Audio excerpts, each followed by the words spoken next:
I'd like to introduce Jim Rathel, who's president of Lift As We Climb Foundation. Jim plays a really big role with our foundation, really instrumental with the vision, and so we'll let him say a few words. Thank you. First of all, just to reiterate thanks to everybody for contributing to this great event. I mean, it's just fabulous to see everybody out. Everybody saw the storm coming and you made it anyway, so thank you. Truly was for a great cause. Lift As We Climb was formed by the employees of New Energy Equity to contribute to communities and make sure we're giving back. And we found in a recipient this year, the Let's Share the Sun Foundation, an amazing organization that is really dedicated to finding places where there's plenty of sunshine, but maybe not such reliable power, and serving and creating for communities in need. We couldn't have found a better partner to work with. We were so thrilled. Thank you, Kevin, for all your leadership in making sure to bring that in. So, really, without further ado, I wanted to introduce Lucas Moretto. Lucas, you're here. Oh, there you are. Okay. To say a few words about the great work that Let's Share the Sun Foundation is doing out there in the world for communities in need. Awesome.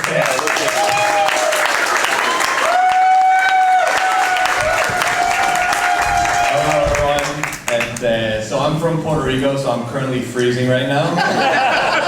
It's gonna be in September next year. And so I just wanted to three things: talk about a little bit about myself, how I got involved with Let's Share the Sun. Talk about what we do, and then talk about the opportunity we have here. So, I'm from San Juan, Puerto Rico. I grew up over there, and in Puerto Rico, after the passing of Hurricane Maria, it was very clear how much we needed solar in the island, how unreliable the grid was, and how much pollution those power plants were generating on island. And so, ever since I was a little kid, I wanted to do something about it. And I studied engineering, got involved in kind of renewable energy in my university. I studied at Notre Dame.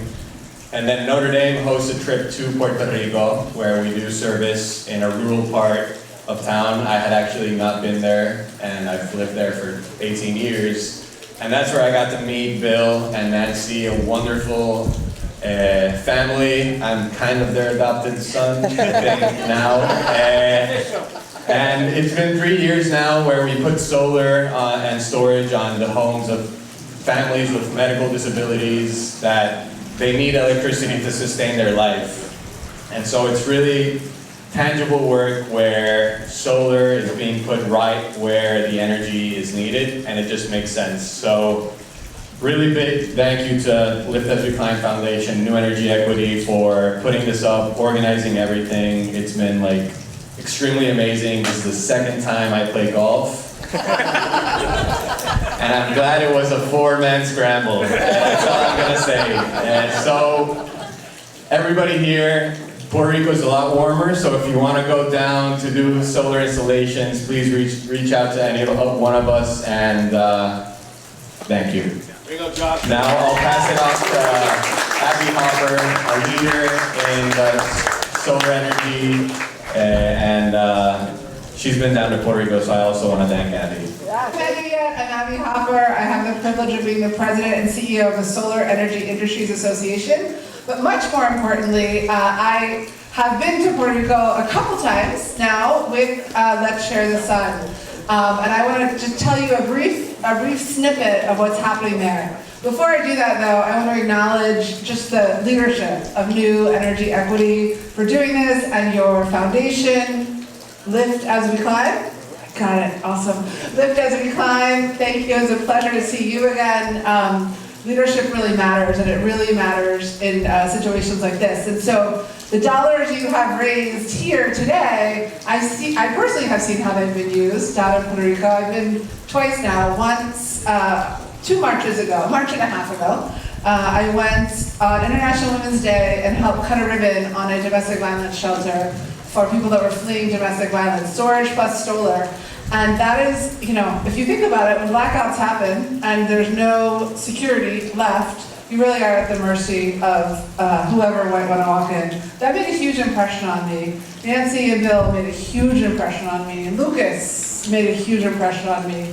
And so last February, January, I brought the CEO Board of Directors to Puerto Rico, and we did a group build together. And let me tell you, there's nothing quite like being on a roof together with your colleagues in the it felt sweltering to me, at least the sweltering sun, to really build that bond. So if any of you are looking for a bonding experience, golf in the rain is one option. Building solar on roofs in Puerto Rico is another.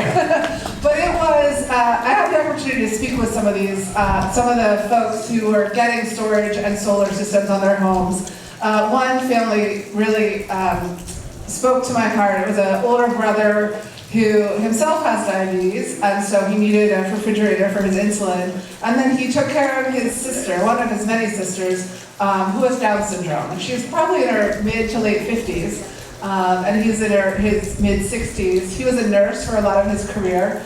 But you can imagine if you are managing your own health issues, managing a family member who has their own health issues, and your power goes out consistently, that is an incredibly unstable life. It's hard to make any progress forward. So it really matters. The next day I went and cut a ribbon on yet another domestic violence shelter. So you're doing amazing work. You're making a huge impact in people's lives. Sometimes those of us, that work in the finance or the development or politics, for example, it might be a little hard to see how the actions we're taking are really impacting people on the ground, but it is happening, I promise. It is happening, I bear witness. And I plan to go again this year. So, thank you again. I have the privilege to hand this off to Kevin, I think, to say some more words. Thank you. Thank you.